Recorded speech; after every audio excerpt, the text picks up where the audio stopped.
Animados pro feriado? Não. Nossa, os livros estão me animando muito. Eu tô animada. E aí, vocês vão ficar estudando? Qual que é a treta? Depois do feriado vai ter o que de bom? Meu aniversário. Mil provas. Aniversário e prova? Aniversário vai ter festa? Não. Prova de quê? De tudo. Prova de tudo. Vai começar de tudo. Daqui pra frente toda semana tem prova. Uhul! Que boa notícia. Antes do feriado é ótimo. Feriado não. Pelo menos avisou antes, né? Imagina só, depois do feriado você descobrir uma coisa dessa. Semana tem anatomia e introdução à psicologia. Beleza, é o seguinte. A pior é de Hoje a gente vai corrigir a lista que vocês fizeram. A data era até ontem, tipo, próximo da meia-noite. Pelo que eu vi lá, vocês estão de parabéns. A maior parte do pessoal tirou... maior parte absoluta, assim, tirou entre 7,5 e 10. Provavelmente vai ficar com 10 todo mundo. Muitas pessoas tiraram 10. Muitas pessoas tiraram 9, alguns quebrados. Isso é muito bom. Espero que vocês tenham aprendido com a lista e não simplesmente copiado de alguém, que isso ajuda também. Mas a gente vai corrigir ela aqui e ver de qual é. A vítima dessa vez é a Larissa Fonseca. Cadê a Larissa Fonseca? Cadê? Ela aqui? É ela? Então, parabéns. Você... Por que você tá zoando, coitado? Ela dessa vez foi uma das que tirou 10. Então a gente vai ver se o gabarito do Moodle tá certo mesmo ou se existe alguma desavença aí nessas ideias. Então vamos corrigir a prova, seguindo a prova da Larissa, e depois vocês podem fazer seus comentários. Primeira é sobre as membranas para marcar a incorreta. De forma simplificada, a membrana pode ser entendida como um fluido bidimensional onde proteínas e lipídios se difundem com velocidades variadas. Verdadeiro. O que vai definir essas velocidades variadas? A taxa de difusão própria de cada molécula e também aqueles elementos, né, que estão restringindo o movimento de algumas proteínas. Então a gente viu uma série de coisas que podem influenciar essa velocidade de difusão aqui. Membranas de diferentes organelas, como retículo endoplasmático, membrana plasmática e mitocôndria, apresentam diferentes composições. Verdadeiro, óbvio. Composição molecular de algumas membranas pode variar em função das condições onde o organismo se encontra. Também é verdadeiro. A gente viu o exemplo da E. coli e da temperatura, a influência que a temperatura tem nos lipídios membrana da E. coli. Elementos do citoesqueleto podem restringir a difusão de componentes de membrana. Verdadeiro. É uma das características. E parece que só sobrou essa aqui, então ela deve estar incorreta. Vamos ver. Uma bicamada lipídica pode ser vista como duas monocamadas associadas, como no caso da membrana plasmática, onde uma dessas monocamadas está em contato com o interior da célula e a outra está em contato com o exterior da célula. Essas duas monocamadas apresentam a mesma composição. Bom, essa última parte é o que fez a questão ficar errada. Muito fácil essa aqui, né? Depois de todas as revisões de membrana, tava piada. Vamos ver essa segunda aqui. Marque a incorreta. O colesterol é o precursor de diversas outras moléculas bioativas. Verdadeiro. Quais são exemplos dessas moléculas bioativas? Hormônios. Tipo, quais? Estrógeno, progesterona, testosterona, coisas do gênero. Hormônios esteroides, em outras palavras. As fosfolipases são esterases, enzimas que adicionam uma molécula de água a um éster, produzindo um álcool e um ácido. Verdadeiro. Qual que é o ácido que as fosfolipases produzem? Haha! É o ácido araquidônico. Um deles é o ácido araquidônico. Muito bem, mas qualquer outro ácido graxo. A fosfolipase vai clivar liberando um ácido graxo. O ácido vai ser um ácido graxo qualquer. E qual que vai ser o álcool? Frequentemente o glicerol.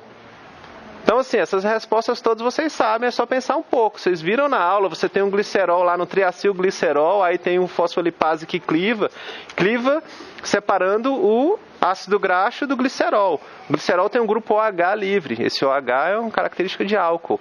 E o ácido é o ácido graxo em si. As fosfolipases podem atuar sobre a membrana, liberando ácidos graxos presentes nessa membrana. Verdadeiro. O ácido araquidônico é um exemplo de ácido graxo que pode ser liberado dessa forma. Verdadeiro. E o que vocês sabem mais sobre o ácido araquidônico? Ele é precursor de prostaglandinas, leucotrienos, certo? Ele é um ácido graxo ômega 6, ele é um ácido graxo essencial. Tudo isso a gente comentou várias vezes em sala.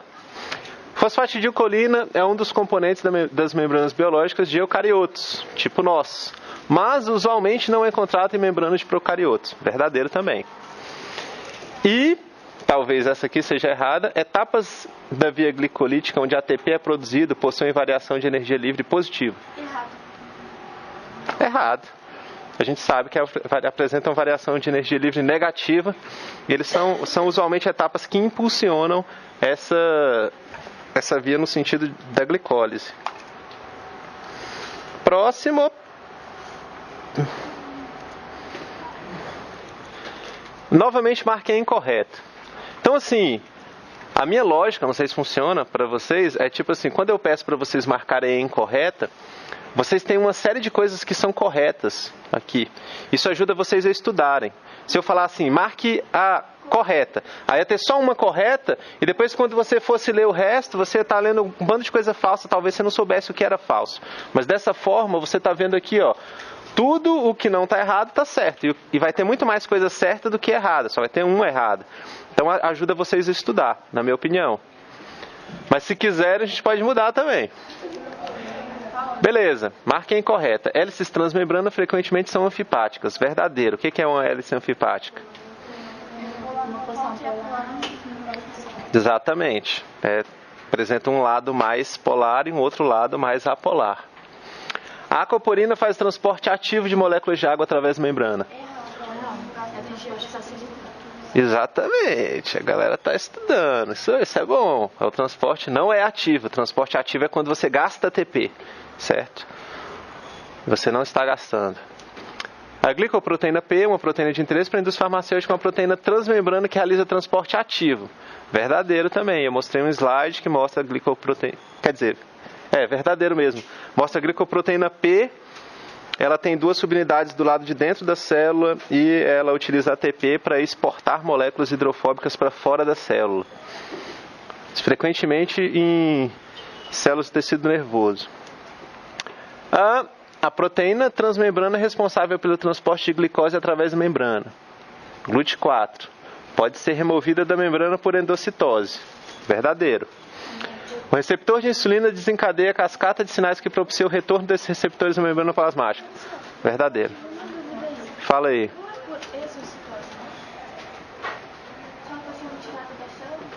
Não, ela é removida da célula por endocitose. Ela é removida da membrana, ela está na membrana, e daí tem um processo de endocitose que tira ela da membrana. Se fosse exocitose, era para colocar na membrana. Entendeu?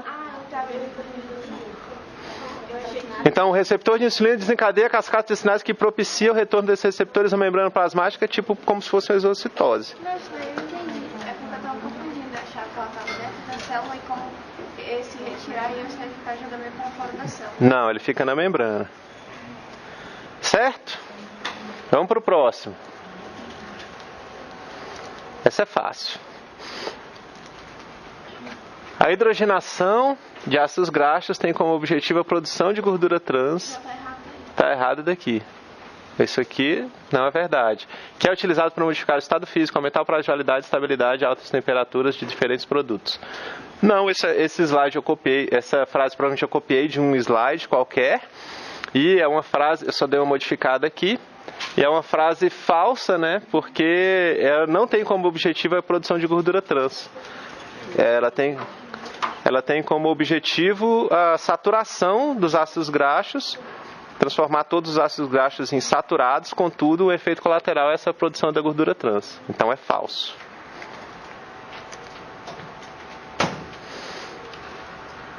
Agora temos muitas alternativas. Marque a incorreta. Em geral, diferentes membranas apresentam diferentes composições, tanto qualitativa quanto quantitativamente. Verdadeiro. São diferentes tanto em tipos de lipídios que apresentam ali, quanto na quantidade relativa de cada um desses tipos. As proteínas ancoradas por glicosil, fosfatidil-inositol, aquele GPI que eu mencionei, estão sempre na parte extracelular da membrana, verdadeiro também. Em geral, isso que você vai ver, carboidratos do lado de fora. Canais iônicos, proteínas responsáveis pelo transporte de íons através da membrana, estão localizados na membrana citoplasmática, mas não no retículo endoplasmático ou no sistema de Golgi. Está errado, porque esses canais também estão no retículo endoplasmático. A gente viu uns 2 slides que mostram isso. No caso da sinalização por um segundo mensageiro, que vai ser o 1,4,5-inositol trifosfato e o diacilglicerol. A gente viu isso quando a gente estava estudando biosinalização. Existem vários tipos de proteínas chamadas de proteínas de membrana, inclusive proteínas que não atravessam a membrana. Verdadeiro. Proteínas que são associadas à membrana também podem ser chamadas de proteínas de membrana várias vezes. Existem enzimas que são proteínas transmembrana. Verdadeiro.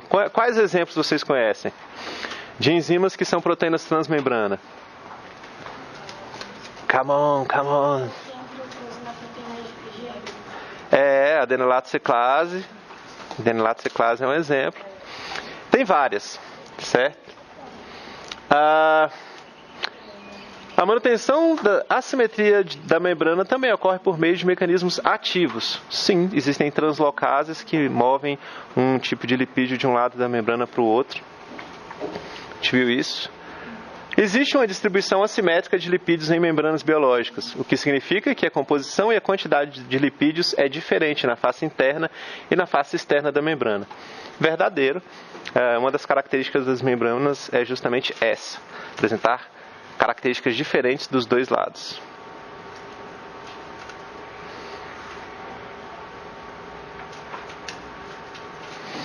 Essa aqui é facinho.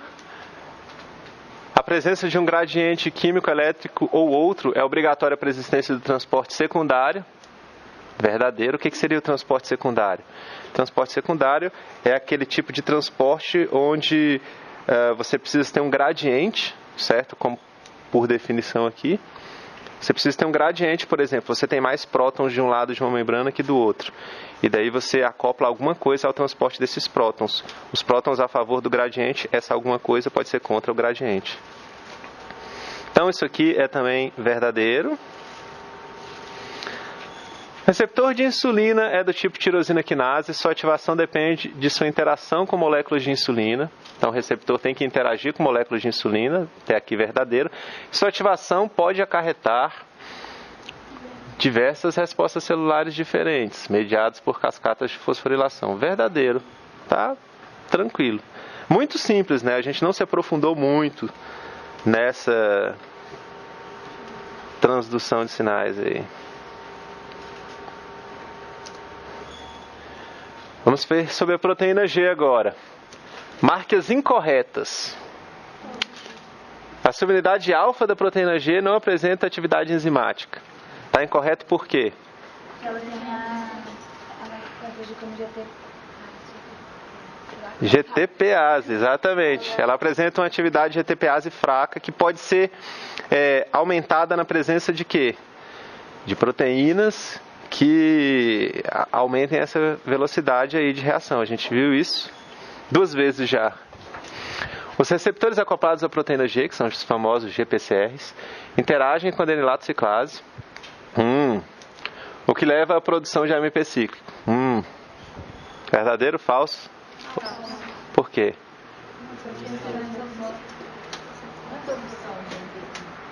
Não, é a produção de AMP cíclico. Mas só que o GPCR não interage com a adenilato ciclase. Quem interage com a adenilato ciclase é a subunidade alfa da proteína G. Então, isso aqui fica falso por isso. O que a gente sabe sobre GPCRs? Eles são proteínas transmembrana. Do lado exterior eles vão receber um sinal. Frequentemente é um hormônio, como por exemplo o glucagon. Entendeu? Aí tem vários, glucagon, serotonina, anandamida, vários tipos de ligantes, e depois isso aí vai desencadear alguma coisa nas subunidades da proteína G que vão interagir com a adenilato ciclase ou outra proteína que vai gerar segundos mensageiros.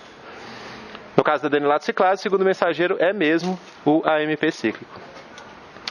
A proteína quinase A, chamada carinhosamente de PKA, modifica a atividade de outras proteínas de forma alostérica. É errado, ela é uma quinase, a atividade dela é de fosforilar outras proteínas. Moléculas sinalizadoras como adrenalina ou serotonina interagem com a proteína G. É errado, muito errado, por quê?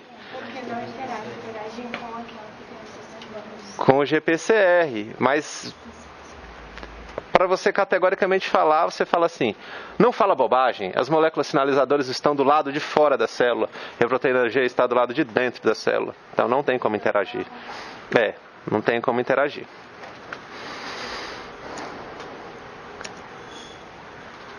O transporte ativo primário utiliza obrigatoriamente ATP como fonte de energia. Falso. Não precisa ser necessariamente ATP. Pode ser GTP e outras coisas más.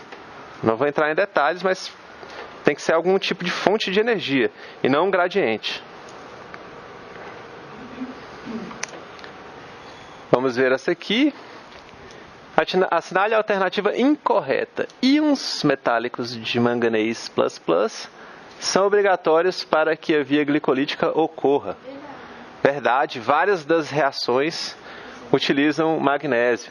Por exemplo, hexoquinase, fosfofrutoquinase e várias outras.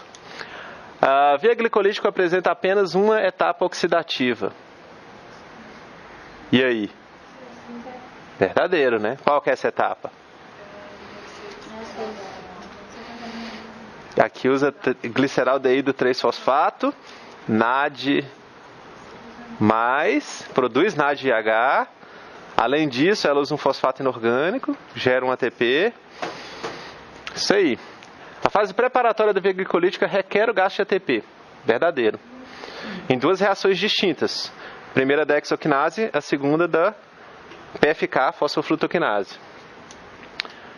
Em tecidos onde a via glicolítica ocorre, o ΔG para cada uma das reações da via glicolítica é próximo de zero ou negativo. Verdadeiro, mesmo a gente estudando na aula e vendo que o ΔG padrão para algumas reações é positivo, nas condições celulares, o que ocorre, o que é observado é que esses ΔG se aproximam de zero ou são negativos. Justamente por isso o processo acontece na célula, na velocidade alta, inclusive. Todos os intermediários da via glicolítica são fosforilados. Olha só, isso aqui vocês têm que saber. Isso aqui é verdadeiro. Todos os intermediários da via glicolítica são fosforilados. Isso vai cair na prova. Então é bom que vocês saibam, é muito fácil. Eu mostrei para vocês os cientistas que descobriram isso e tal. E, finalmente, a maioria das enzimas da via glicolítica catalisa as reações apenas em um sentido e, em condições celulares, não catalisam a reação inversa? Não. Algumas catalisam só em um sentido. Quais são?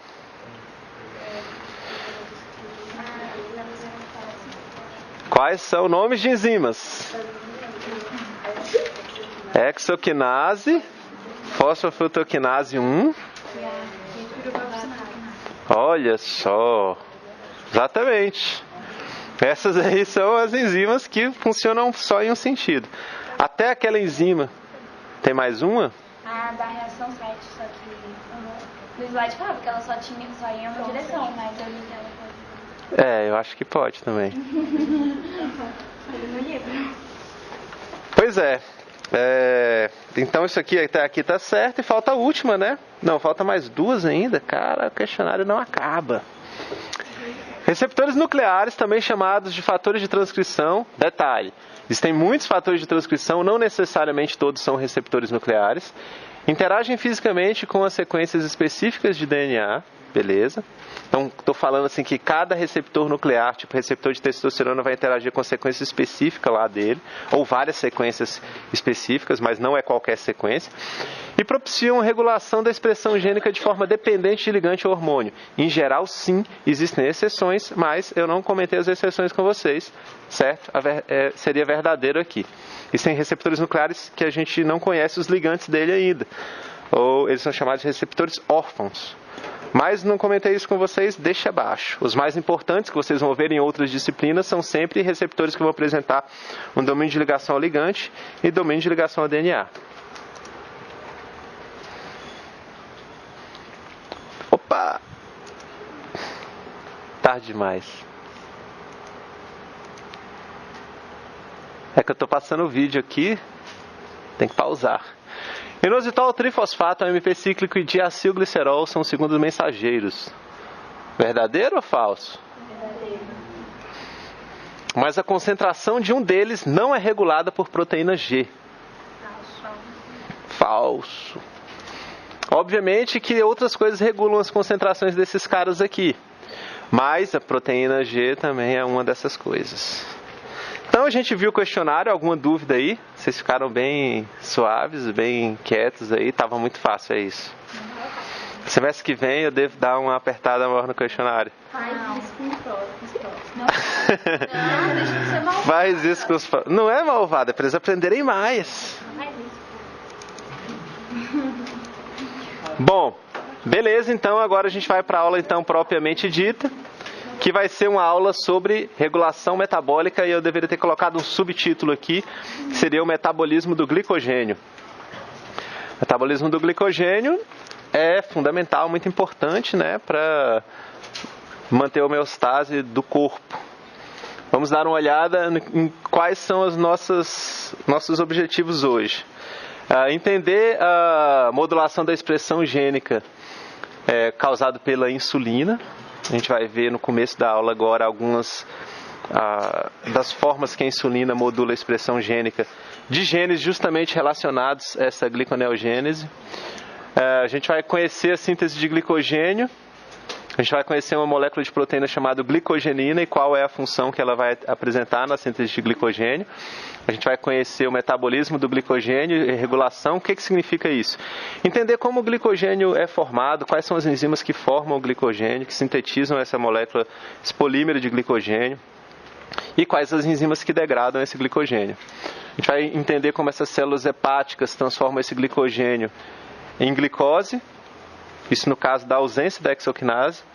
E a gente vai conhecer uma coisa interessante chamada ciclo de Cori. Isso vai ser legal.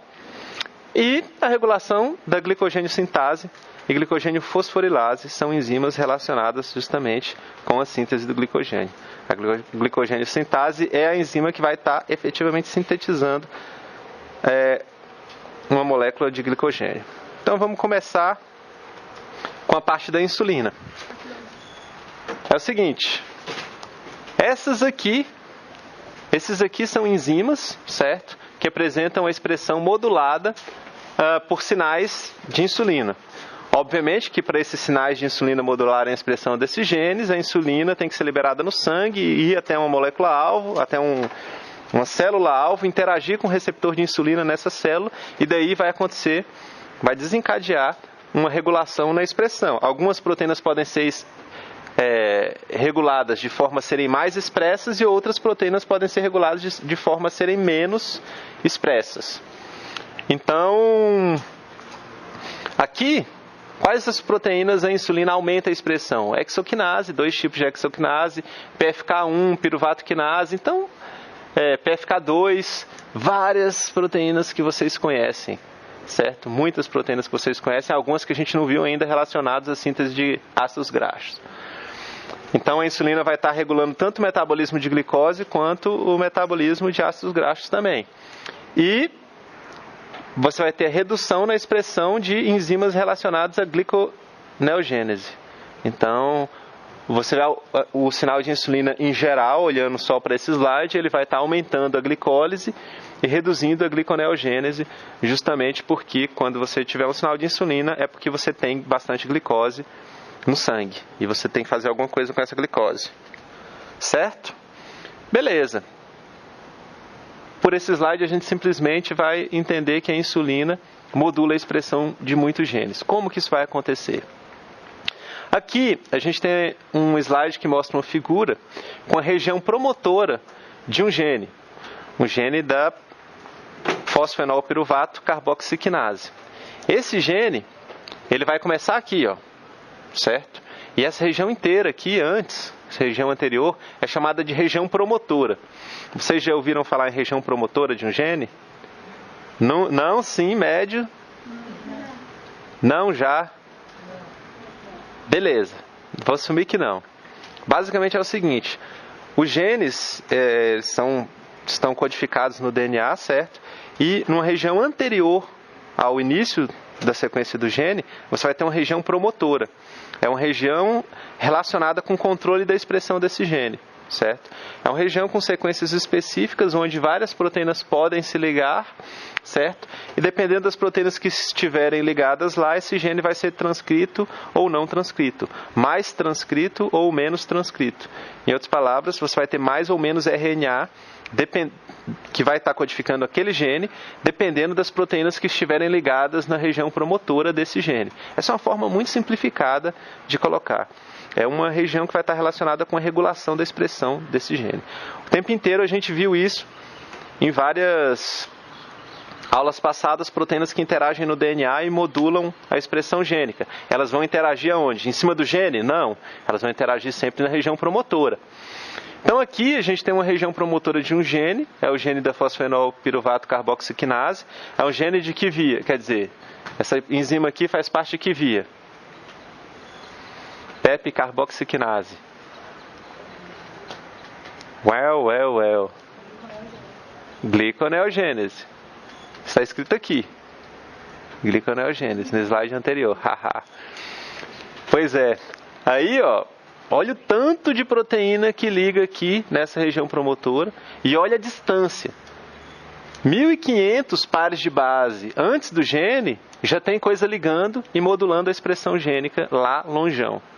Certo? Então essas regiões promotoras podem ser bem grandes e várias proteínas vão se ligar aqui. Algumas sugerindo que esse gene seja mais expresso, outras tentando impedir que ele seja expresso. Certo?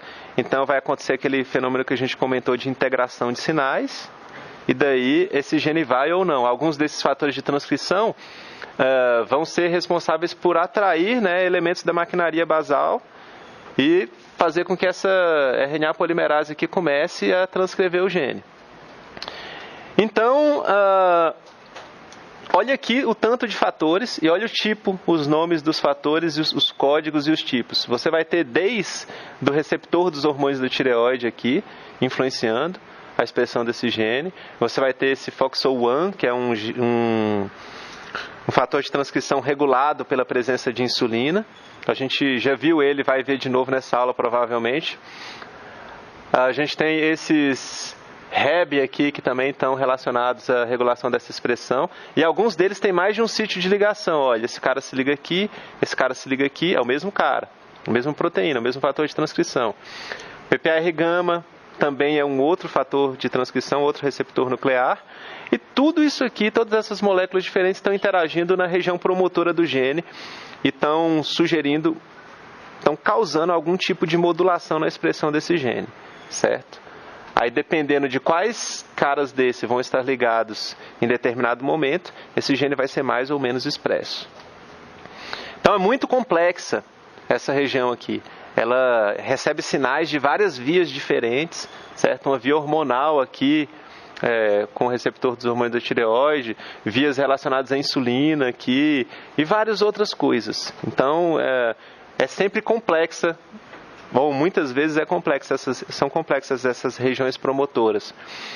E o importante é que vocês também entendam que, mesmo estando muito distantes, tipo no caso aqui, 1.500 pares de bases de distância do gene, essas proteínas que se ligam nessa região ainda têm uma influência. Por quê? Porque o DNA não é todo esticado assim dentro da célula, ele fica meio enrolado, ele tem uma forma onde uma coisa que está a 1.500 pares de base de distância pode, na verdade, estar mais próximo, porque isso se dobra no espaço, certo? Enfim, esse slide é basicamente para ilustrar para vocês o que é uma região promotora. É uma coisa muito importante, vocês vão ver em várias disciplinas. E isso aí está regulado, essa região vai estar relacionada, quer dizer, à regulação da expressão do gene que vem logo após essa região. É a parte que pode ser transcrita? Não, é justamente o contrário. Ou a parte que não, quer dizer... Não, a gente não diz que essa é uma parte do gene. Eu acho. Eu não sou muito bom de genética, mas eu acho que a gente não fala que isso aqui faz parte do gene. O gene estaria aqui para frente, ó. Esse carinha aqui, esse segmento aqui, que seria o gene. Essa parte aqui é uma parte que é a região promotora. Ela não vai ser codificada, ela não vai virar RNA mensageiro, digamos assim, nunca. Porque ela não está codificando uma proteína. A informação que ela contém é uma informação importante, que é a informação para ligar esses fatores de transcrição. Ela contém sequências específicas. Muitas vezes são aquelas sequências palíndromas que a gente falou, tipo ATGGAT, tipo que pode ser lida de trás para frente, de frente para trás igual. Então essa região não vai ser transcrita. Quando você faz trabalhos com biologia molecular também, você vai ter um promotor, alguma coisa, algum gene, né, que vai atrair esses elementos da maquinaria de transcrição basal e expressar o gene de interesse. Então, nada disso aqui vai ser transcrito. O que vai ser transcrito vai ser daqui para frente. Mas isso aqui vai definir quantas vezes esse daqui para frente vai ser transcrito, certo? As moléculas que estão ligadas nessa região vão definir quantas moléculas desse RNA mensageiro vai ser produzido. Então, se você tiver, por exemplo, com muita necessidade de fazer gliconeogênese, já que essa proteína está relacionada com a gliconeogênese, é uma proteína importante que regula a gliconeogênese, provavelmente os elementos que vão estar ligados aqui vão estar favorecendo a expressão desse gene da PEP-carboxiquinase. Diga. Então, essas proteínas, elas se ligam nas bases? Elas se ligam no DNA. O que é o DNA? O DNA é uma sequência é uma fita dupla, certo? Com bases nitrogenadas ligadas entre si pelos fosfatos, certo? E essa fita dupla pode ser separada, certo? Ela não precisa ficar em formato de fita dupla o tempo inteiro. Mas o que importa? Esses fatores de transcrição, eles vão se ligar nessa fita, certo? E nas bases e nos fosfatos, identificando as bases nitrogenadas e os fosfatos também, né? Mas o que vai dar para as proteínas seletividade vão ser as bases nitrogenadas. Quando a gente fala que alguma coisa liga no DNA, se ele ligar especificamente em alguma sequência, ele vai ter que estar obrigatoriamente reconhecendo as bases nitrogenadas dessa sequência, certo? Porque fosfato, qualquer região do DNA vai ter os fosfatos muito parecidos. Beleza, então essa é uma região promotora. Aqui a gente tem um exemplo, certo? Um exemplo que utiliza esse core aqui, que é um elemento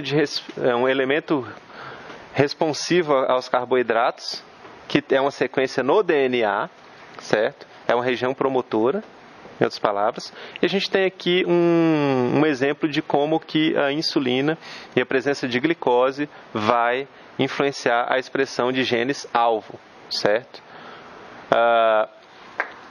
No início você vai ter glicose. A glicose vai propiciar a liberação de insulina. A liberação de insulina vai propiciar que a glicose entre na célula. Dentro da célula ela vai ser substrato dessa hexoquinase. Essa hexoquinase vai transformar a glicose em glicose 6-fosfato. Essa glicose 6-fosfato pode ser transformada em xilulose 5-fosfato através de que via? Via das pentoses, fosfato, exatamente. E daí a presença dessa xilulose 5-fosfato vai ativar alostericamente uma proteína fosfatase que vai retirar um fosfato dessa proteína aqui, CH-REBP.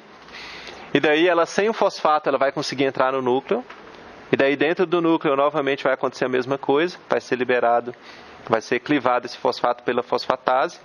E daí isso sem fosfato, ou seja, quando ela não está fosforilada, ela pode se ligar nesse elemento de resposta à presença de carboidratos, porque tem carboidrato entrou aqui. Mais ou menos ele detectou que existe carboidrato nas células, em outras palavras, que a glicose entrou na célula. E também, né, a xilulose, que é um produto da glicose. E daí ele vai se ligar no DNA e vai propiciar a expressão de determinados genes. Genes que vão estar responsáveis por regular o metabolismo dos carboidratos. Lógico. Então, esse aqui é um exemplo de regulação gênica causado, né, desencadeado pela presença de carboidratos dentro da célula, no caso, a glicose. Muito simples. Aqui a gente tem um outro exemplo, diretamente relacionado com a insulina também. A insulina interage com o receptor dela, que leva a fosforilação de várias moléculas, inclusive ativando essa proteína PKB, que é a proteína quinase B, certo? E daí você tem esse fator de transcrição FOXO1, e daí quando ele não está fosforilado, ele se liga no DNA e ele vai propiciar a transcrição da fosfenolpiruvato carboxiquinase e da glicose 6-fosfatase. Essas enzimas estão relacionadas com que via? Via da gliconeogênese, certo? Então, são enzimas que estão relacionadas à gliconeogênese. Vai tirar o fosfato da glicose 6-fosfato, certo? É a última enzima da gliconeogênese. E essa aqui, ela está relacionada com as primeiras etapas da gliconeogênese. Então, se esse FOXO1 estiver normal, não estiver fosforilado, ele vai propiciar a expressão de genes que estão relacionados à gliconeogênese. Só que É o mesmo mecanismo do anterior. é parecido com o anterior, mas dá uma olhada nessa parte aqui. Se você tem um sinal de insulina, a proteína quinase beta vai fosforilar esse FOXO1, certo? Uma vez que ele é fosforilado, ele pode ser degradado. Então, quando você tem um sinal de insulina, você pode estar fosforilando isso aí e inibindo, certo? A transcrição de genes relacionados a uma via que você não quer que funcione. Porque agora você está interessado na via glicolítica, porque entrou açúcar na célula. Por quê? Porque teve um sinal de insulina. E daí você fosforilando isso aqui, você acaba degradando ele, certo? Você degradando ele, ele não vai se ligar no DNA e não vai causar a modulação positiva da expressão desses genes relacionados à via glicolítica, certo? Então, esse aqui é um exemplo de como a insulina vai interferir, né, vai modular de uma forma negativa a expressão gênica desses genes aqui, certo? Então, quando a gente viu esse slide aqui, a gente estava falando do gene da PEP carboxiquinase, lembra? E daí, ó, olha aqui o FOXO1.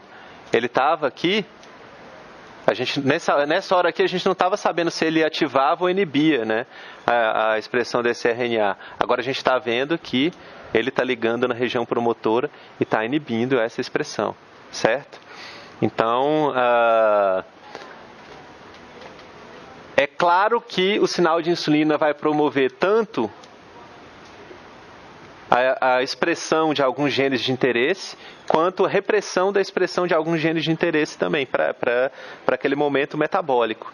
Então, não é sempre assim, a insulina ativa a transcrição gênica, a insulina reprime a transcrição gênica, vou tomar hormônio por causa disso, tipo, hormônio de sei lá o que emagrece, hormônio de não sei o que engorda.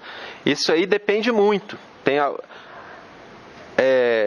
Os hormônios em geral eles têm muitos sinais, eles estão envolvidos em muita coisa, então é difícil de você falar qual que vai ser o efeito final, né, de você entender exatamente como funciona isso aí. Não tem como, assim, por esse slide a gente vê que fica claro que, por exemplo, só tomar hormônio da tireoide para emagrecer não vai adiantar. Não, por exemplo, nesse caso aqui, sacou? Tipo, porque é regulado por muitas coisas, certo? São muitas coisas. Então, muitas coisas são levadas em consideração. Você tem que entender como funciona cada momento metabólico e é uma coisa muito difícil de ser feita. E varia de indivíduo para indivíduo também. Então, sinais de um mesmo hormônio podem impedir a expressão de determinados genes e facilitar a expressão de outros. Agora a gente vai para o metabolismo de glicogênio. Então, no metabolismo de glicogênio, essa parte aqui antes toda está clara para vocês. Eu só queria exemplificar como que acontece a modulação da expressão gênica. Aí a gente vai falar do metabolismo de glicogênio. Isso aqui é uma célula hepática. Aqui, por exemplo, você tem uma mitocôndria e tal, e aqui são grânulos de glicogênio. O glicogênio tem essa forma de grânulos dentro da célula, certo? Então, como que eles são formados, como que eles são degradados, a gente vai ver. Uma das enzimas eu creio que a gente já viu, que é essa aqui, glicogênio fosforilase, certo? Glicogênio fosforilase é uma enzima que vai retirar resíduos de glicose de uma cadeia de glicogênio, certo? Essa cadeia de glicogênio continua aqui indefinidamente, digamos assim. Ela vai retirar um resíduo de glicose e adicionar um fósforo na posição 1. Então, o resultado dela vai ser a produção de glicose 1-fosfato. E aqui continua a cadeia de glicogênio, com um resíduo a menos, certo? O que tem de interessante nessa enzima? Tem alguma coisa assim que chama a atenção de vocês, assim? Nessa enzima? Olha só que fácil, é uma enzima muito simples. Tem um glicogênio lá, ele se liga na extremidade não redutora. São várias extremidades não redutoras no glicogênio, conforme a gente já viu. A enzima se liga numa extremidade, se liga um fosfato, liga um fosfato na posição 1 e separa libera a glicose 1-fosfato, certo? O que tem de interessante? Ela fosforila sem gastar ATP. Ela adiciona um fosfato. Eu acho que o termo mais correto seria esse. É uma fosforilação nesse caso? Eu não sei, eu não tenho muita prática com essas definições não, mas eu acho que não sei, eu chutaria que não. Eu preferia dizer, pro sim ou pelo não, eu prefiro dizer que ela adiciona um grupo fosfato do que ela fosforila. É melhor deixar essa palavra fosforilar para proteínas que utilizam ATP ou GTP ou algum nucleotídeo trifosfato para causar isso aí. Mas talvez eu esteja errado. Vai saber. O importante é que vocês entendam que você simplesmente tirou um resíduo de glicose, ele já sai meio que ativado, ele já sai com um fosfato ligado ali, de graça. Assim, então o glicogênio, o que eu posso falar sobre ele? Ele é uma forma de guardar a glicose de uma certa forma ativada. Por quê? Porque quando eu precisar tirar a glicose de lá, ela já vai sair com fósforo, certo? Você não vai precisar nem gastar um ATP para colocar um fósforo nela. Para colocar um fósforo na glicose, tudo bem que é a posição 1, mas a gente sabe que para colocar um fosfato na posição 6, a gente tem que gastar um ATP, com a reação que a hexoquinase faz, né? Essa proteína aqui, ela tira a glicose daqui e adiciona um fosfato sem gasto de ATP. Isso é importante. Isso nos leva até essa ideia de que o glicogênio é um polímero de glicose que apresenta uma energia livre negativa, porque quando você cliva ele, você consegue ainda colocar um grupo fosfato nele, certo? E você sai com a glicose 1-fosfato. Ah, mas para que serve glicose 1-fosfato? Bom, glicose 1-fosfato serve para muitas coisas, né? Mas primeiro a gente vai entender o mecanismo de retirar de como funciona essa remoção de resíduos de glicose do glicogênio. Você vai ter uma cadeia de glicogênio, ela tem ramificações, várias ramificações dessas aqui. Aqui está mostrando uma só por fins didáticos, mas tem várias. E daí a glicogênio fosforilase vai vir e vai retirar todos esses aqui, certo? Todos esses resíduos e deixando tudo isso aqui assim. Glicose 1-fosfato, beleza. Só que chega numa hora que a glicogênio fosforilase para, certo? A glicogênio fosforilase para de atuar quando ela chega próxima de uma ramificação. Aí, uma outra enzima vem, que é uma enzima desramificadora, certo? E daí, o que ela faz? Ela corta aqui, retira essa parte aqui e cola aqui, certo? Aí, o que acontece? Vem uma outra enzima. Aliás, é a mesma enzima, desculpa. A mesma enzima que desramifica, primeiro ela transfere esses resíduos que sobraram aqui na ramificação para a parte de baixo aqui. Depois ela retira esse resíduo de glicose aqui, certo? Da ramificação. Detalhe, se não me engano ele sai na forma de glicose e não de glicose 1-fosfato. Mas tudo bem, é uma perda pequena. E depois que você tem uma cadeia linear, você vai ter a glicogênio fosforilase que vai vir aqui e continuar recortando isso. Certo? Então, o polímero de glicose, de glicogênio, na verdade, ele é muito grande e ramificado. Então, ele vai apresentar quantas extremidades não redutoras dessa aqui? Dezenas, centenas, muitas. E quantas enzimas glicogênio fosforilase podem estar simultaneamente num grânulo de glicogênio degradando ele? Muitas. simultaneamente, uma em cada extremidade dessa aqui. Então, como ele é grande e você tem uma enzima ligando aqui, outra aqui, outra aqui, outra aqui, outra aqui, em vários locais. Então, você consegue liberar essa glicose muito rápido, porque tem muitas enzimas ligadas no mesmo grânulo de glicogênio, degradando ele. E o mecanismo é dependente de duas enzimas. Uma enzima é a glicogênio fosforilase, certo? Essa primeira aqui. E a segunda enzima é essa glicogênio, essa enzima desramificadora, que vai tirar esses resíduos que estão próximos da ramificação, transferir para essa outra parte aqui e finalmente retirar essa glicose que faz parte da ramificação, que está ligada por ligações alfa 1,4, certo? E daí depois a glicogênio fosforilase vem aqui e termina de retirar essas moléculas de glicose daqui. Então esse é o mecanismo para lidar com as ramificações do glicogênio. Aí tem essa enzima aqui, é uma enzima bem interessante, que é a fosfoglicomutase. O que ela faz?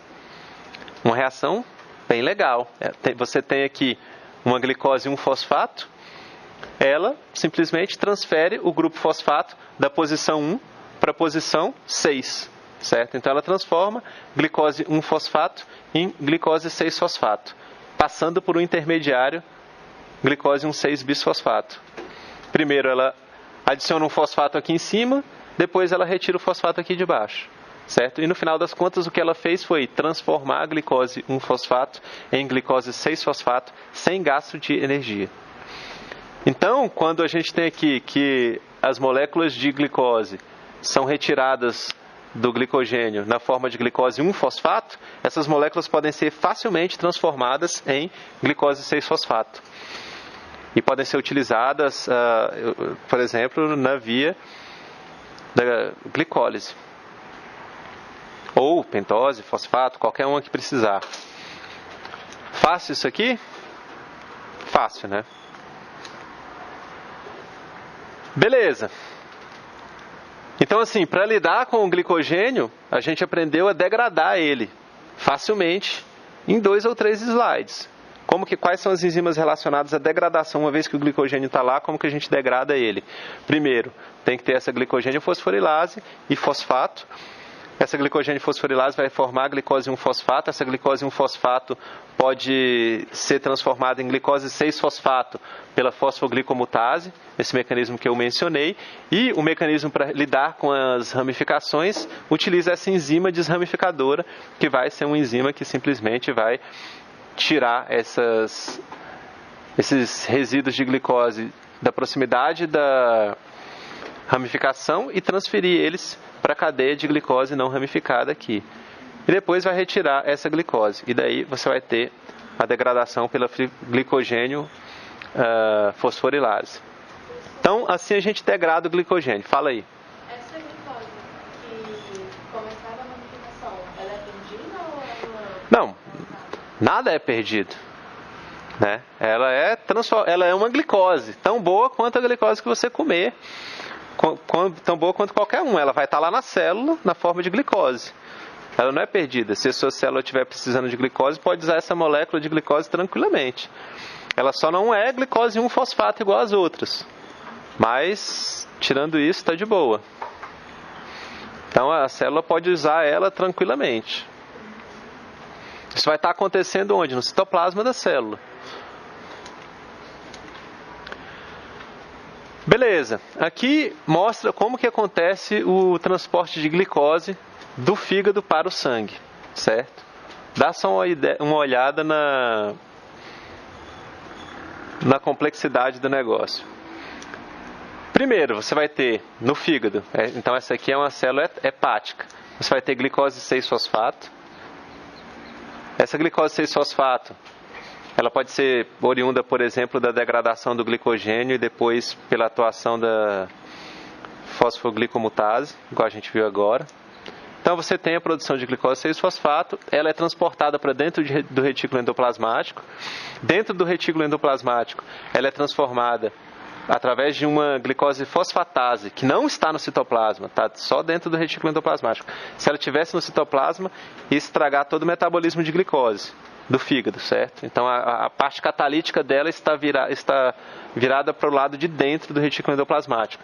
Ele vai transformar a glicose 6-fosfato em glicose. Essa glicose ela vai ser transportada para fora da célula por um outro transportador. E a glicose que está do lado da célula vai ser transportada para fora da célula pelo GLUT2. Então, um transportador de glicose que está do lado errado, do lado diferente, não errado, desculpe a palavra, mas do lado diferente do lado que vocês conheciam. Vocês conheciam transportadores de glicose que transportavam glicose de fora da célula para dentro da célula, certo? Sinal de insulina e tal. Agora não, esse aqui é um pouco diferente. Ele está transportando a glicose de dentro da célula para fora da célula, certo? Então, existe todo esse mecanismo aqui que tem que transferir a glicose 6-fosfato através de um transportador exclusivo para a glicose 6-fosfato, transfere ela para dentro do retículo endoplasmático, tira o fosfato dela com uma subunidade catalítica que está virada para o lado de dentro desse retículo endoplasmático, transfere a glicose para fora do retículo endoplasmático por um outro transportador de glicose, para poder transportar essa glicose para o sangue. Por que isso? Por que não pega simplesmente e tira o fosfato daqui, tira esse fosfato da glicose 6-fosfato e manda a glicose embora? Porque se você bota uma atividade de glicose 6-fosfatase no citoplasma, você vai estar causando um sério problema quando essa célula quiser fazer a via glicolítica ou qualquer outra coisa. Você tem que saber controlar essas reações. Então esse aqui é um exemplo que acontece no fígado. O fígado faz isso aqui muito bem. Ele é capaz, ele é Fale. Porque se essa enzima aqui tivesse no citoplasma, certo? Ela ia atrapalhar o metabolismo de glicose da célula inteira. Ia gerar um ciclo fútil? Ia gerar vários ciclos fúteis, ia ficar uma bagunça aquilo ali. Então é melhor que não. A célula do fígado faz isso aqui frequentemente. Isso aqui é muito comum quando, por exemplo, a gente está pedalando na academia. Quem pedala, né? Ou malhando, sei lá. Você gasta energia, o nível de glicose do sangue cai, principalmente nos primeiros minutos que você está fazendo isso de forma anaeróbica. O fígado ele tem estoques de glicogênio bem grandes, certo? O fígado e os músculos maiores, como o quadríceps, certo? Eles são músculos que têm bastante estoques de glicogênio. E daí ele vai quebrar esse glicogênio, fazer esse processo aqui e transportar isso aqui para fora da célula. Essa glicose, se você estiver precisando utilizar ela em outros tecidos. Então o fígado é um dos órgãos que está relacionado com o glicogênio de uma forma muito intensa. Tanto é que no começo eu mostrei glândulas de glicogênio em uma célula hepática. São esses aqui, certo? Porque é uma das células que realmente apresenta esse tipo de molécula. Então esse é o mecanismo pelo qual a glicose sai dessas células hepáticas. Agora, para fazer o glicogênio é um pouco mais complicado do que para degradar ele. Para você conseguir sintetizar o glicogênio, você tem que utilizar o UDP-glicose. O UDP-glicose seria isso aqui. O UDP é uridina, certo? Ligado a uridina vai ter essa uracila ligada a um açúcar, vai estar ligado a 2 fosfatos, por isso que é o DP, esse DP é difosfato, certo? Então, para você fazer a síntese de glicogênio, ela utiliza o UDP-glicose como substrato para a síntese de glicogênio. Aí aqui eu coloquei uma diferenciação aqui sobre a nomenclatura de enzimas, que pode ser interessante para algumas pessoas que tenham interesse, que as sintases fazem uma ligação sem usar ATP. E as sintetases utilizam ATP para fazerem uma ligação, certo? Então a glicogênio sintase, certo? Não vai usar ATP, vai usar o UDP-glicose. Como que acontece a reação de formação dessa UDP-glicose? Você vai ter uma reação entre um nucleotídeo trifosforilado, certo? E um açúcar fosforilado. E daí você vai ligar esse fósforo do açúcar fosforilado ao primeiro fosfato do nucleotídeo trifosforilado. Essa UDP-glicose então pode substituir a ATP na área de formação de energia? Não. Essa UDP-glicose, é que isso aqui realmente não fica muito claro. Mas é essa molécula, certo? Que a glicogênio sintase, a molécula que faz o glicogênio, sintetiza o glicogênio, que eu não mostrei ela para vocês ainda com detalhes, mas vou mostrar em breve. Ela utiliza essa molécula aqui grandona para adicionar a glicose no glicogênio, certo? Em vez de pegar uma molécula de glicose, ela pega essa molécula aqui e adiciona ela à glicose, ao glicogênio, certo?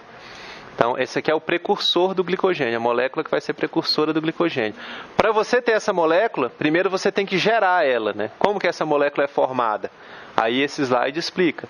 Você vai ter que ter, provavelmente, uma uracila trifosfato e daí uma glicose fosfato e daí vai acontecer a reação de formação desse UDP-glicose, que seria isso aqui.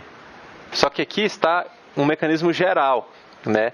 A gente tem um açúcar em vez da palavra glicose, a gente tem base em vez de, por exemplo, uracila e assim por diante. Então você vai ter um fosfato inorgânico gerado no processo e a reação geral vai ser a formação desse UDP-glicose a partir de um UTP e de uma glicose fosfatada, certo?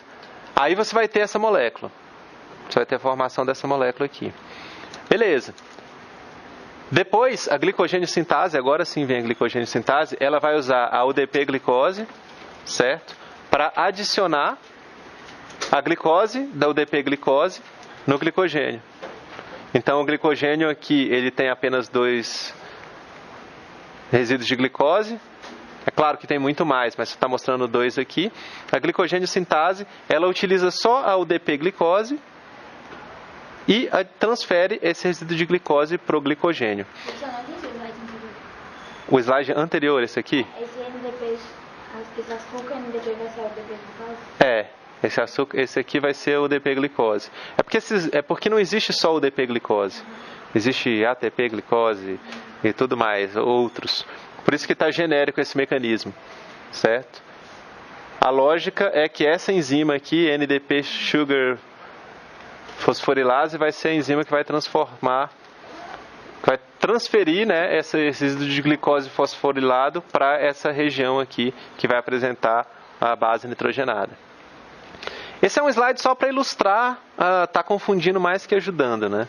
Mas é um slide só para ilustrar como que essa molécula, que é a UDP-glicose, é formada.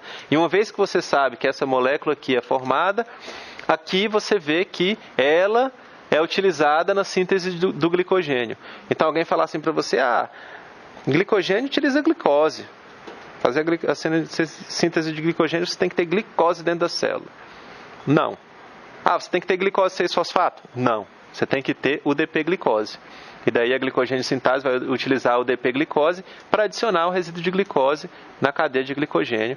E daí você vai ter a cadeia de glicogênio um pouco elongada. Notem que, logicamente, então, o UDP-glicose é uma forma ativada, né, de glicose. A glicogênio sintase não gasta ATP. Ela pega só essa molécula, que já é a glicose de uma forma ativa, e transfere para cá, certo? Depois a glicogênio fosforilase, que é a enzima que vai tirar esse resíduo aqui, vai tirar ele na forma de glicose 1-fosfato. Igual a gente viu no começo da aula. Então, assim, a glicogênio sintase vai estar gerando efetivamente o glicogênio. Só que tem muitas coisas no meio do caminho. Então vocês tiveram uma ideia de como que uma cadeia de glicogênio é elongada, certo? Então ela vai ser usada para polimerizar? Ela vai ser usada para polimerizar. Então ela vai fazer o seguinte, essa glicogênio sintase. Ela vai pegar uma UDP-glicose, ligar a glicose aqui, liberar o DP. Vai pegar outra e ligar aqui do lado. Vai pegar outra e ligar aqui do lado. E vai ligando muitas, rapidinho. Vai fazendo polímero de glicogênio rapidão. É isso que ela faz. Outras enzimas vão estar produzindo UDP-glicose, certo? Ela vai pegar essa UDP-glicose e elongar essas cadeias. Aí você aprendeu, dessa forma, como que as cadeias de glicogênio são elongadas. Mas como que elas são criadas? Como que elas surgem? Mas ao mesmo tempo que tem o DP-glicose atuando, pode ter um glicogênio fosforilase atuando. Tipo, numa ponta do glicogênio, por exemplo. Teoricamente, uma ponta e outro na outra ponta. Teoricamente, sim. Teoricamente, que ela está propondo é que você tem um polímero de glicogênio, pode ter uma glicogênio sintase sintetizando de um lado e uma glicogênio fosforilase quebrando do outro lado. Isso seria talvez um ciclo fútil, né? Porque alguém está, entendeu? Tá sendo meio que à toa. Isso é regulado de forma que, tipo assim, quando a célula estiver clivando o glicogênio, através da glicogênio fosforilase, ela não vai estar produzindo glicogênio, porque ela precisa da glicose, né? Então isso aí vai ser regulado. A gente vai ver regulação very soon. Então essa enzima ela vai servir para elongar cadeias de glicogênio que já existam. E de onde que as cadeias de glicogênio vêm? Certo? É uma boa pergunta. Para entender essa pergunta, primeiro a gente tem que ver de onde que vem as ramificações. Porque a gente viu aqui que ela só vai adicionando. Adiciona. Pega o DP-glicose, adiciona. Pega o DP-glicose, adiciona. Pega o DP-glicose, adiciona. Isso vai aumentando essa cadeia de glicogênio. Mas como surgem as ramificações? Sabemos que o glicogênio é um polímero ramificado. É uma reação muito parecida com aquela reação da enzima desramificadora. Só que agora é uma enzima ramificadora. Ela vai pegar uma cadeia de glicogênio grandona, gerada pela glicogênio sintase, e vai transferir para cá. Ela vai simplesmente gerar ramificações no glicogênio. Ela vai pegar e ficar transferindo segmentos de tamanho mais ou menos uns 8 resíduos para gerar uma ramificação. Ela vai ficar ramificando. Esse slide ele ilustra bem. Ela vai clivar essa ligação aqui e transferir isso para cá. Certo? Sem gasto de energia. Sem gasto de ATP. Isso é interessante. Simplesmente transfere, cliva essa ligação e liga isso aqui na posição, faz uma ligação alfa 6, quebrando uma ligação alfa 4. A enzima ramificadora. Então, para fazer o glicogênio, para elongar uma cadeia de glicogênio, você precisa da glicogênio sintase. Para fazer a ramificação, você precisa de uma enzima ramificadora. Beleza? E para degradar, você precisa da glicogênio fosforilase. E para lidar com essas ramificações que você quer degradar, você tem que usar uma enzima desramificadora. A pergunta é, e para criar o início de uma cadeia de glicogênio, como que você faz? Aqui tem uma dica. Né? Aqui tem uma dica. Como que será que é criado o início da cadeia do glicogênio? Bom, tem essa proteína que se chama glicogenina. É uma proteína, certo? Ela é uma proteína que ela vai ser a precursora do início da cadeia do glicogênio. Então, no meio de uma cadeia de glicogênio, você vai ter uma glicogenina, uma molécula de glicogenina lá, e ela apresenta esses resíduos de tirosina, e são nesses resíduos que vão ser ligados à primeira molécula de glicose. Então, o que ela vai fazer vai ser isso aqui. Você vai ter glicogenina, ela apresenta um resíduo de tirosina. Esse resíduo de tirosina vai fazer um ataque nucleófilo na posição 1 dessa glicose aqui. E no final das contas, essa tirosina vai estar ligada na glicose. Na verdade, não é a posição 1, não, é a posição 6. Me enganei. Esse resíduo de tirosina, então, isso aqui é glicogenina. Aqui é um resíduo de tirosina da glicogenina. Vai se ligar covalentemente, certo? Num resíduo de glicose. E depois disso, esse resíduo de glicose vai ser um pouco elongada, certo? Pela mesma enzima, pela mesma glicogenina. Então, o que a glicogenina faz? Ela pega uma UDP-glicose e transfere a glicose, fazendo uma ligação covalente da glicose com o resíduo de tirosina dela própria, certo? Depois, ela tem uma outra atividade de utilizar o UDP-glicose para elongar essa cadeia, formando uma ligação 1,4, certo? Então, a glicogenina, vou mostrar aqui. A glicogenina liga com a glicose, depois vai no qual a glicogenina tem um resíduo de tirosina. O resíduo de tirosina é um resíduo que tem uma hidroxila. O que ele vai fazer? A glicogenina ela vai catalisar, certo? A ligação uma reação química, na verdade, não é só uma ligação, uma reação química, onde ela vai se ligar na parte de glicose de um UDP-glicose, o resto do UDP vai embora, certo? Ela vai ficar ligada covalentemente na glicose e depois ela vai catalisar o alongamento dessa cadeia, alguns resíduos, certo? Então, essa enzima glicogenina, a gente tem aqui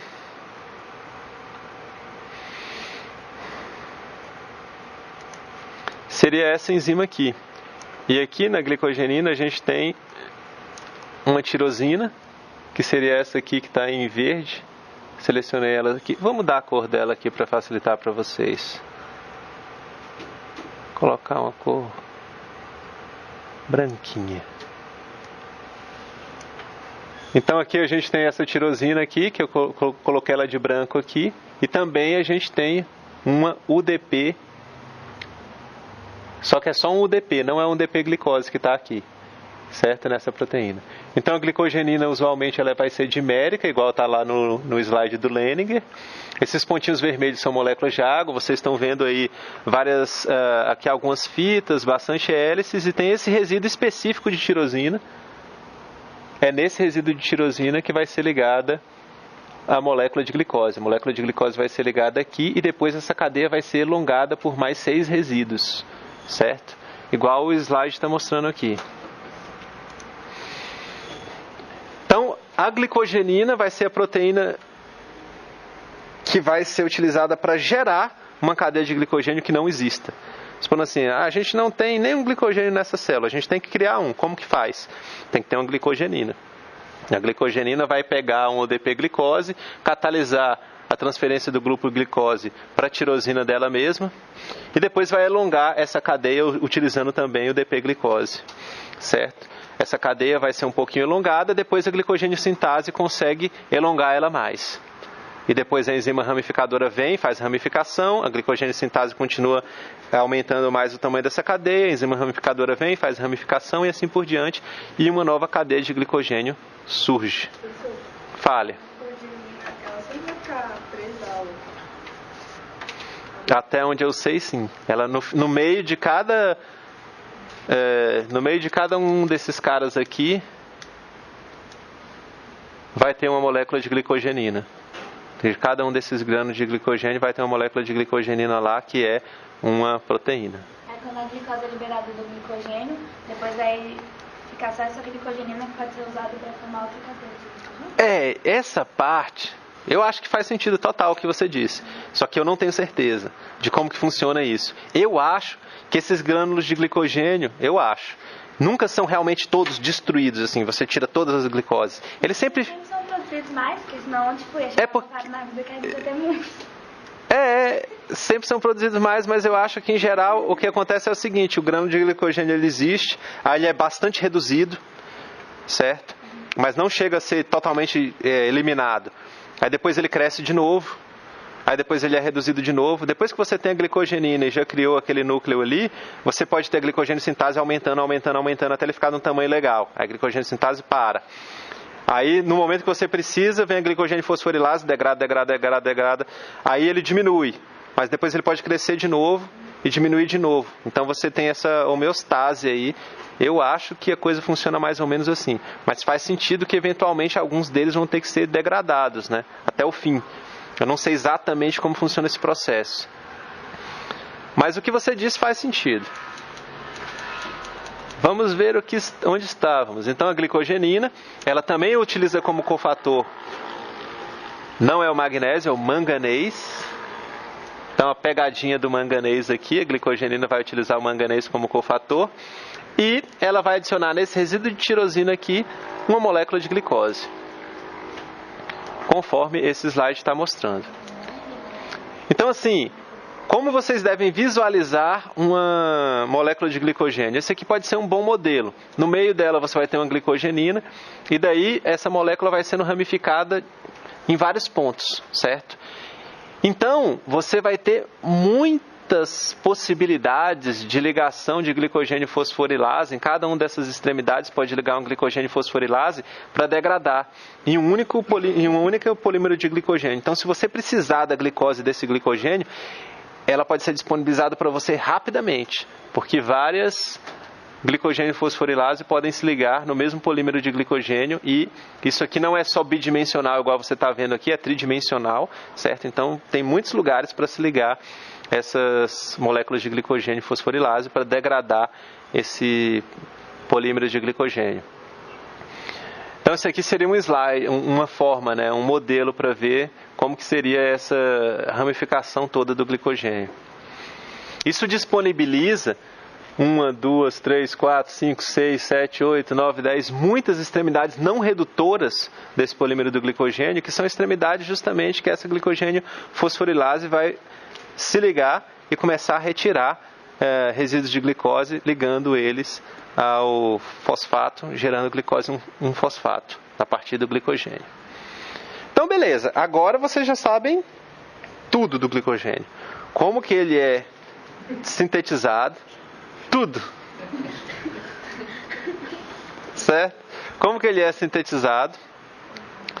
Tem uma glicogenina, aí a glicogenina inicia essa síntese, depois vem um glicogênio de sintase, alonga essa cadeia, depois vem uma enzima ramificadora, gera essas ramificações todas aqui. A enzima ramificadora, trabalhando junto com a glicogênio sintase, gera esse polímero de glicogênio. Para degradar ele, vocês também já sabem, você tem uma glicogênio fosforilase que vai retirar resíduos de glicose do glicogênio na forma de glicose 1-fosfato.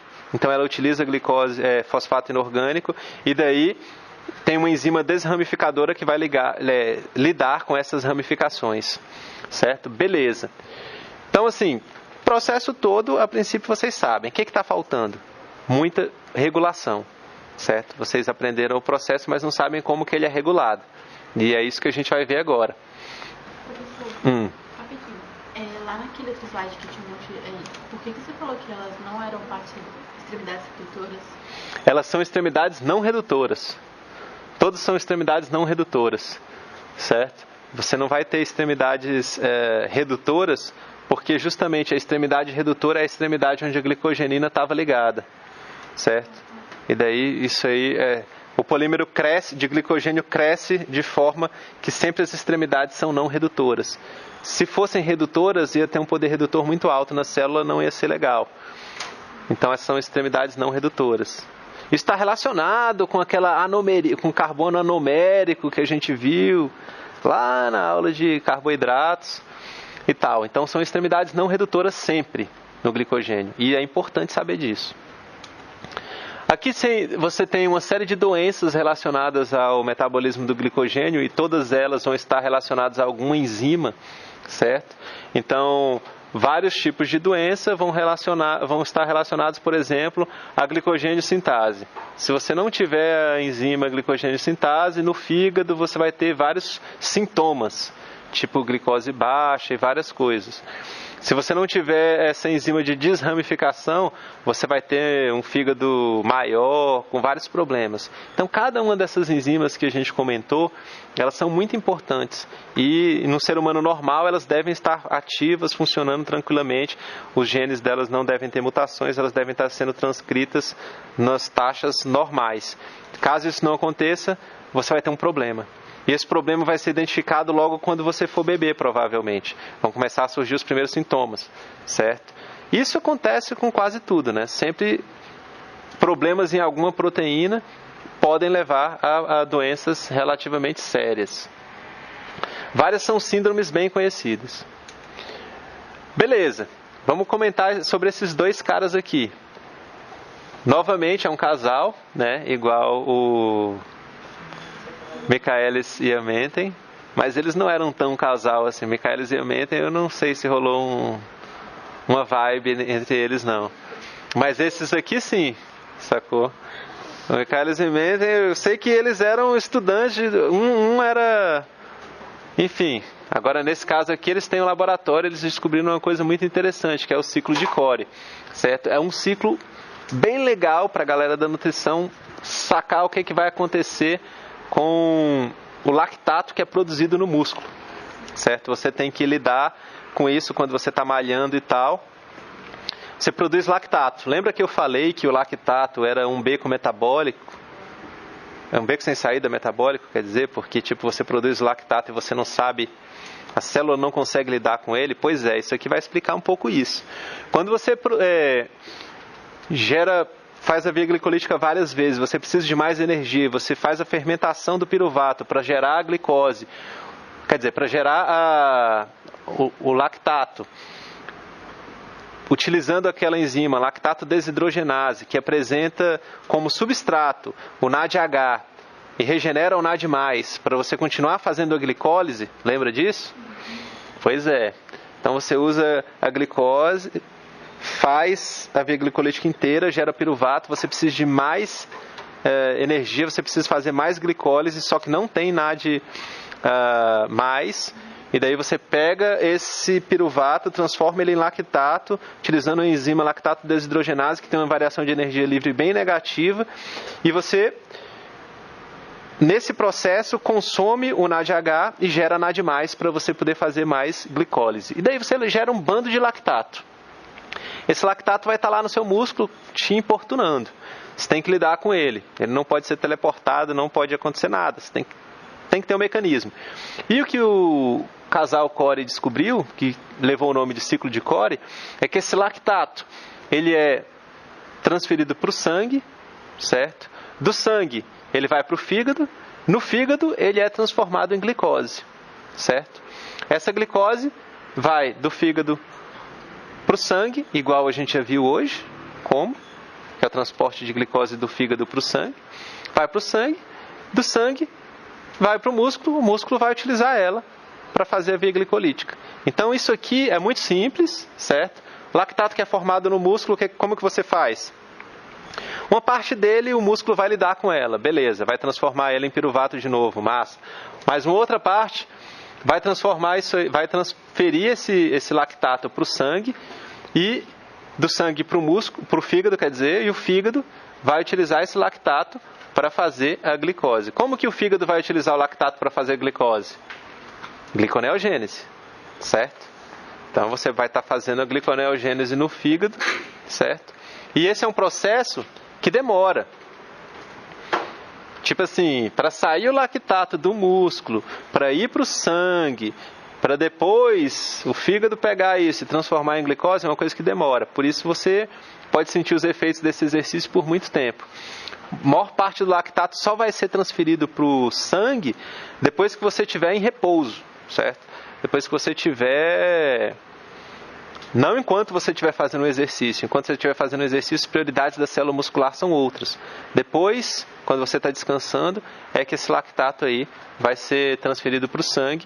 Depois o fígado vai absorver isso e vai transformar em glicose. Então, o seu fígado tem que estar funcionando bem, senão não vai rolar. Esse é o ciclo de Cori. Tem outros ciclos parecidos, certo?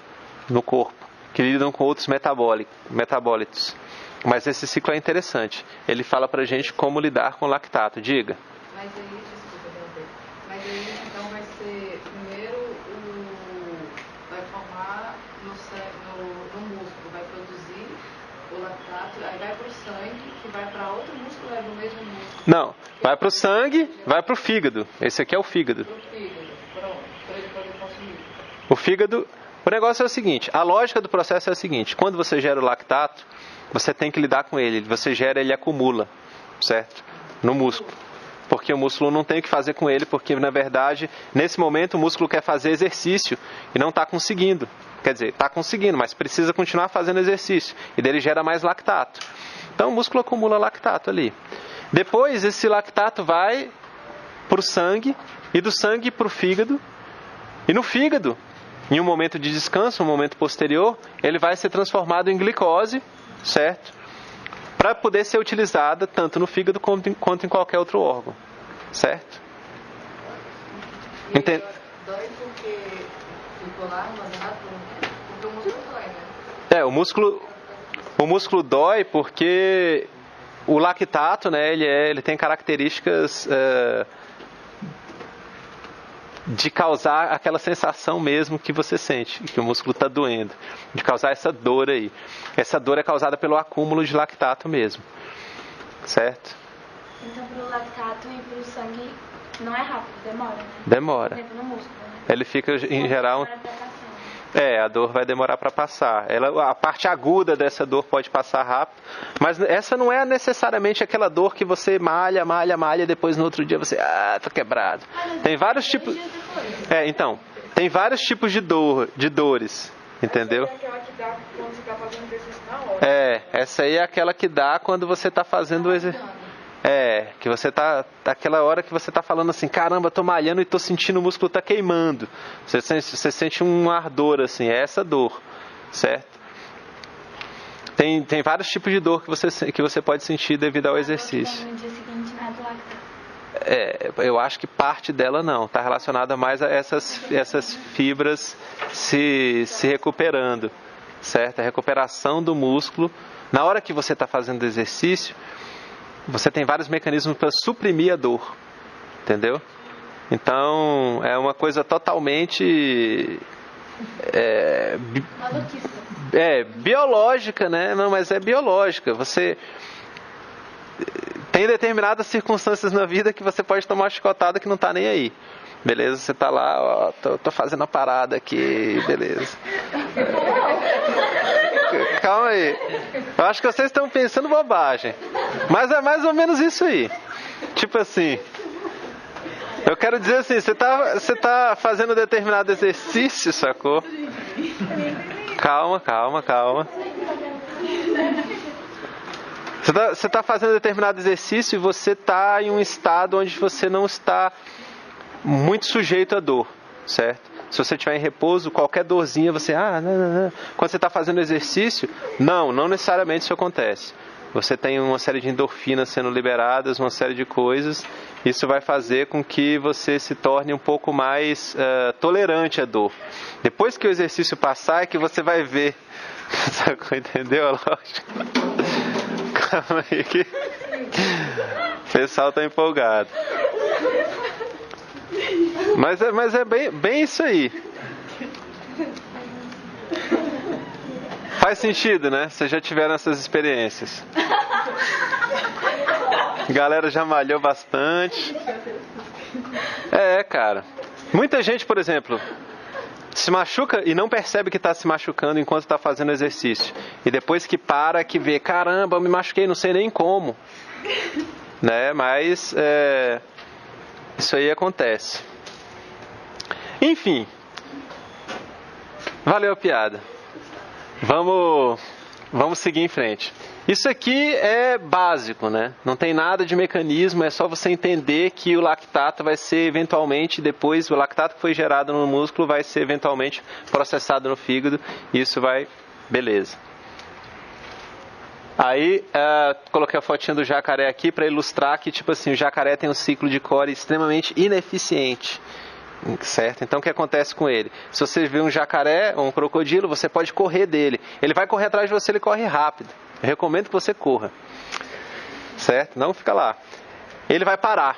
Ele não consegue correr por muito tempo. Ele vai parar, ele vai ficar parado lá, ele vai correr um pouco e rapidamente os músculos deles vão acumular lactato muito rápido. Ele não tem o ciclo de Cori, certo? Ao contrário da gente. E daí você vai conseguir continuar correndo, ele vai chegar uma hora e vai ficar parado lá, igual você vê o jacaré parado em vários locais, né? Ele fica parado lá porque ele está regenerando esse lactato aí, que ele não consegue lidar com isso muito rápido. Então a estratégia que ele tem é ficar parado para usar outros mecanismos que o ciclo de Cori dele é completamente ineficiente, certo? Então, eles são muito rápidos e têm músculos muito fortes e tudo mais. O que eu estou dizendo não é que eles não vão usar esses músculos, é que eles se cansam, é que os músculos dele sofrem esse efeito do acúmulo de lactato muito mais do que um de um mamífero. Então a lógica é, vê um bicho desse e corre. Mesmo que ele corra atrás de você, ele vai parar e você vai continuar. Corre rápido. Beleza. Esse cara aqui, ó, tem uma cara de Photoshop que só. Sutherland, o bicho foi o cara que descobriu o AMP cíclico, certo? E o AMP cíclico, por que eu estou comentando dele aqui? O AMP cíclico está totalmente relacionado com a proteína G, que é o mecanismo relacionado com o glucagon, certo? Mecanismo de regulação da expressão gênica de vários genes e de várias coisas relacionadas ao hormônio glucagon. Então esse cara aqui, ele foi um dos caras que descobriu o AMP cíclico. É importante, eu vou relembrar agora alguns conceitos importantes que eu quero que vocês tenham em mente para entender o que eu vou explicar agora no fim da aula. Então, um deles é a capacidade do AMP cíclico de regular, de agir como segundo mensageiro nas vias reguladas por proteína G. Outra coisa é esse slide que eu já mostrei umas 4 vezes para vocês, que é como que as proteínas quinase utilizam o ATP para fosforilar uma proteína que é presente em hidroxila livre, e como que as proteínas fosfatases são capazes de retirar esse fosfato que foi adicionado por uma proteína quinase. Obviamente que isso aqui não vai ficar acontecendo na célula o tempo inteiro, porque é um exemplo de ciclo fútil, certo? Vai ser extremamente regulado. Proteínas quinases e proteínas fosfatases não vão estar todas ativas simultaneamente. Então, como que a glicogênio fosforilase vai ser regulada? Glicogênio fosforilase, qual que é essa enzima? Glicogênio fosforilase é a enzima que tem como substrato o glicogênio e que se liga no glicogênio e retira um resíduo de glicose adicionando um fosfato, gerando glicose e um fosfato. A gente viu isso no começo da aula. É a primeira enzima da degradação do glicogênio. Então, a glicogênio fosforilase, ela vai estar na forma de, eles chamam de fosforilase beta, que vai ser uma enzima que vai estar menos ativa, certo? E uma vez que ela for fosforilada, ela vai se tornar mais ativa, certo? E o que vai gerar essa fosforilação dela? Sinais que vão vir de hormônios, no caso, glucagon, isso aqui vai acontecer no fígado, e sinais de adrenalina no músculo. Esses sinais eles vão estar falando assim, a gente precisa de energia. Vamos quebrar esse glicogênio, né? Vamos deixar a fosforilase ativa, porque a fosforilase ativa, ela vai fazer o quê? Ela vai degradar o glicogênio e liberar a glicose para a gente usar ela se a gente estiver precisando. Então, por exemplo, se eu estou aqui tranquilo e alguém me dá um susto, estou mó susto com adrenalina, libera adrenalina, o que acontece? Libera adrenalina, a adrenalina vai propiciar que essa fosforilase se torne ativa, ela ativa vai degradar o glicogênio, liberando glicose para eu ter energia se eu precisar correr do jacaré ou de algum outro bicho, certo? Se for só um susto eu vou falar, não me assusta, mas caso contrário, eu vou utilizar muito bem essa proteína aqui para degradar o glicogênio, certo? Então, os sinais são sinais hormonais, os sinais que vão desencadear a ativação dessa fosforilase beta, que é a proteína que vai degradar o glicogênio, certo? Se você tiver um sinal de glucagon, é que você tem pouca glicose no sangue e daí você precisa realmente de glicose. Essa enzima, ela é regulada também de forma alostérica, certo? Por moléculas de glicose. Então, ela tem sítios de regulação alostérico e daí, se você tiver a ligação de glicose nessa molécula, de forma alostérica, ela vai ser regulada, além de ser regulada por modificação covalente, ela também é regulada de forma alostérica, certo? Por resíduos de glicose. Se tiver muita glicose, ela vai estar mais na forma inativa, certo? Essa é a glicogênio fosforilase, a enzima que degrada o glicogênio. Aí aqui tem uma cascata de fosforilação que envolve o cálcio e o AMP cíclico. Isso aí é, obviamente, dependente de receptores acoplados à proteína G, que são GPCRs. Então aqui a gente tem 2 exemplos de GPCR, um no hepatócito e um outro no miócito. No miócito vai ser o receptor de adrenalina e no hepatócito de glucagon. Então o que acontece? Nos 2 casos são GPCRs aqui. Esses GPCRs vão estar, o sinal dele vai ser mediado pela proteína G, certo?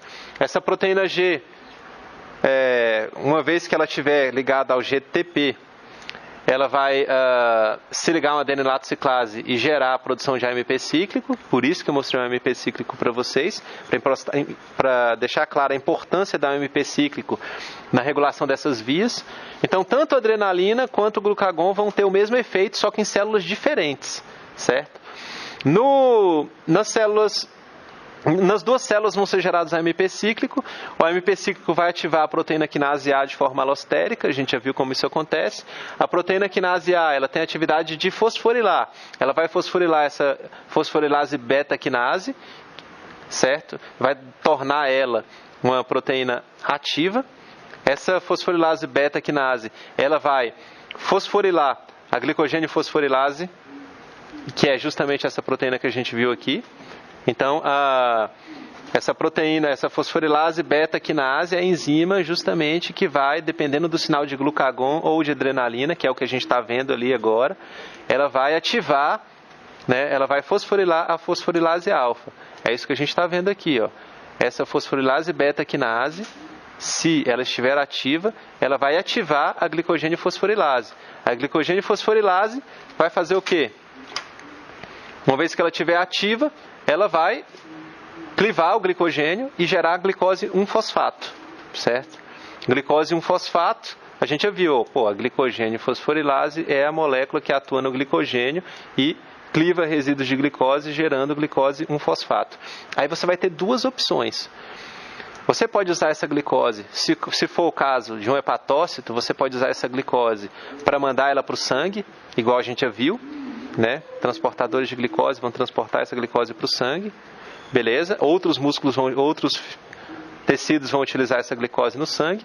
Se for numa célula muscular, você pode usar essa glicose 1-fosfato, que veio do glicogênio, para fazer a via glicolítica e utilizar isso de energia para fazer as contrações musculares que você vai precisar fazer nos seus exercícios.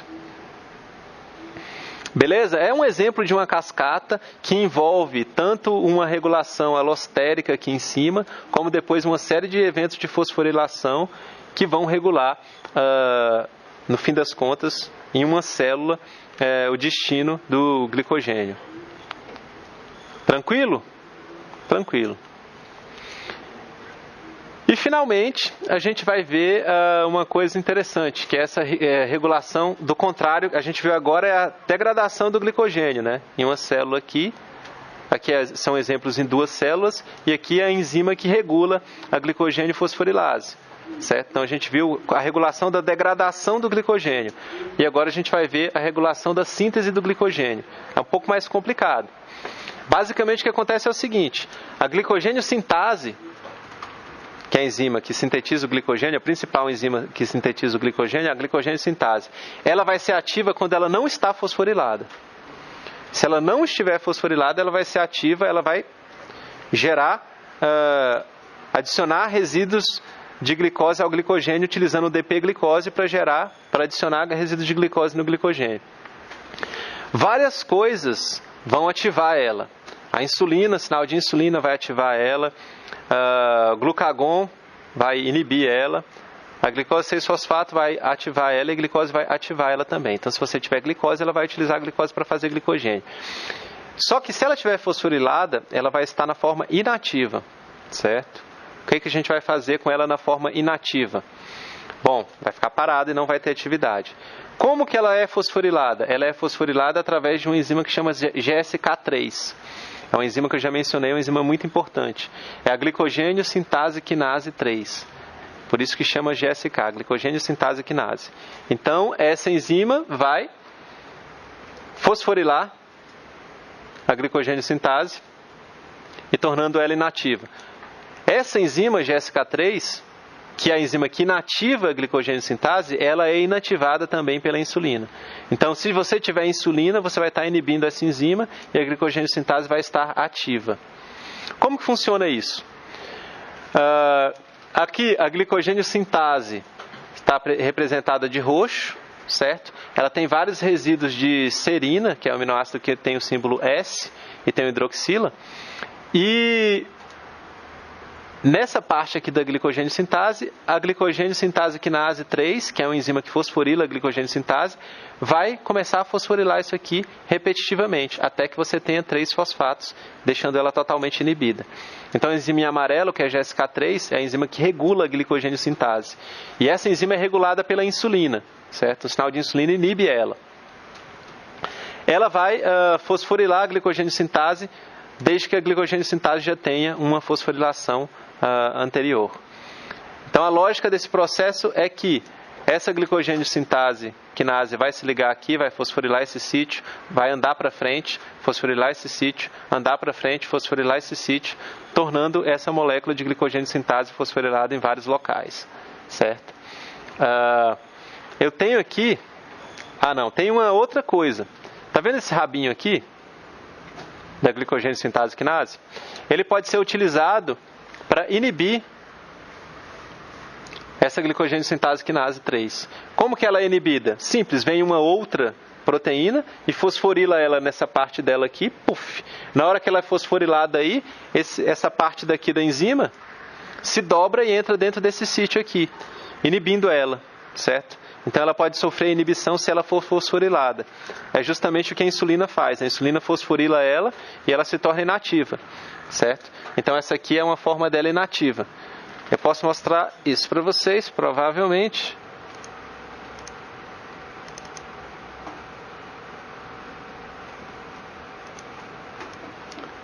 Aqui a gente tem uma molécula de glicogênio sintase, certo?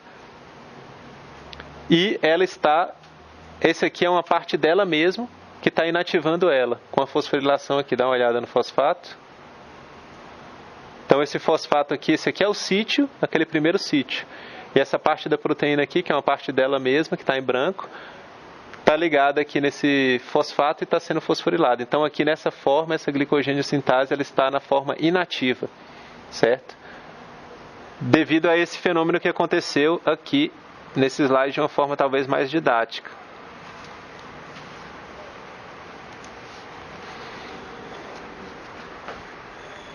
Beleza?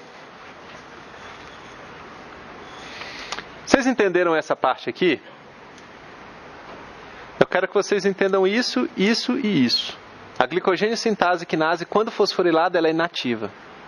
Qual que é o papel dela? Fosforilar, inativando a glicogênio sintase.